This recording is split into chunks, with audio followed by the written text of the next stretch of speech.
สิ้นฝนตกไปสิบ่ไงเนาะ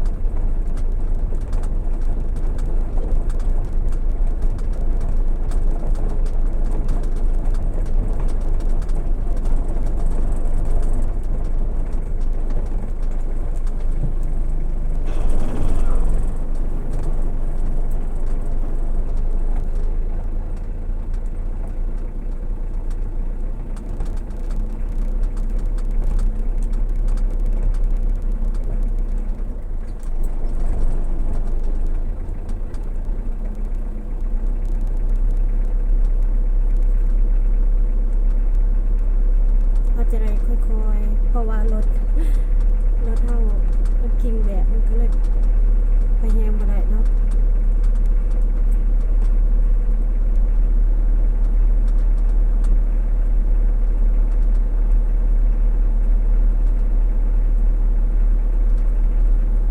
แต่เป็นด่าไปนั่น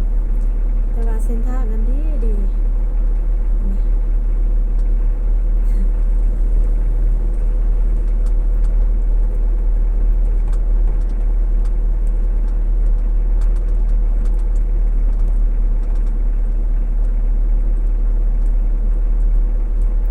ฝนตกวางเมื่อวานเนาะมื้อนี้ฝนบ่ตกเมื่อวานมื้อซื่นเนาะพี่น้องพอดีรถมันเหยียบมันก็แกนเนาะบัดนี้เนาะประมาณอีก4 มื้อตกเทื่อนึงแล้วดินมันก็จะแน่นเลยเนาะเวลารถเหยียบคือจังซี่มันก็ไปง่ายถ้าว่าฝนตกหลายมันก็จะมืนพี่น้องไปยากอีกอันนี้แม่นเส้นทางที่ว่าเฮาเฮ็ดใหม่เนาะประมาณ3 ทิศนี่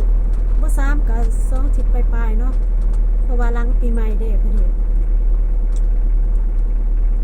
พวกเขาเดือนก็ยังน้อยนึงเนาะว่าแต่ก่อนเป็นคุ้ม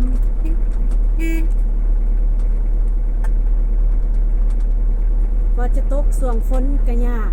แล้วก็ตกช่วงแล้งก็ยากมันจะเป็นขี้ฝุ่นเนาะ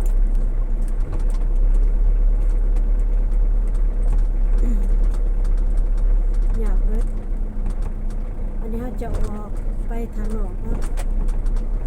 เพราะอาหารแปลงรถอยู่บ้านเฮาบ่มี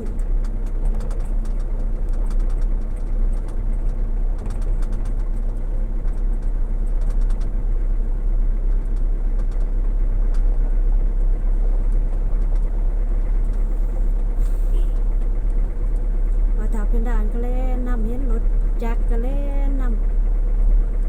จะเป็นโพดกันว่าบ่ควรแล้วสิบ่เอาพัดเมียนเนาะว่าอีต้นย้อนหยังเพราะว่าเพิ่นเคยอยู่แต่บอนสนุกแล้วบ่เคยได้แล่นบ่เคยได้ย่างแบบสบายใจตัวเองนะก็บ่ฮู้ว่าแนวใดอันเป็นสิ่งที่ห่วงหามเป็นสิ่งที่ว่าเฮาบ่หายเพิ่นเนาะแล้วเพิ่นก็บ่จักอีหยังไล่เลยเป็ดไก่คนเมื่อกี้นี่ยังไล่แล้วรถจักรเขาเจ้าเนาะ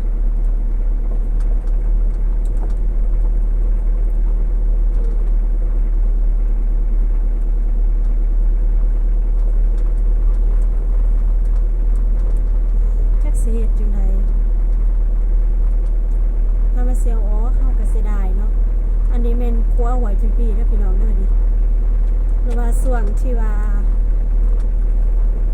มียามบุญยามศีลเนาะเขาจะมานั่งกินเบียร์มากินข้าวแคมน้ำจังซี่นะเพราะว่ามันตื่นเด้ตั้งโต๊ะได้เลยยานมันมีรถฟังนั้นเนาะ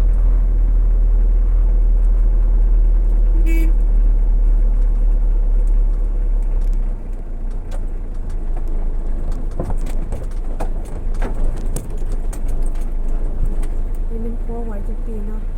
หลายปีก่อนถึงยามฝนและฝนตกแห้งเนาะกลัวจะไหลเนาะพี่น้องไหลออกครึ่งนึงวันนี้ก็ต้องได้มาเฮ็ดใหม่เส้นทางมันก็ลำบากเนาะสวน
คุ้มทางดีแล้วเจ้าเล่น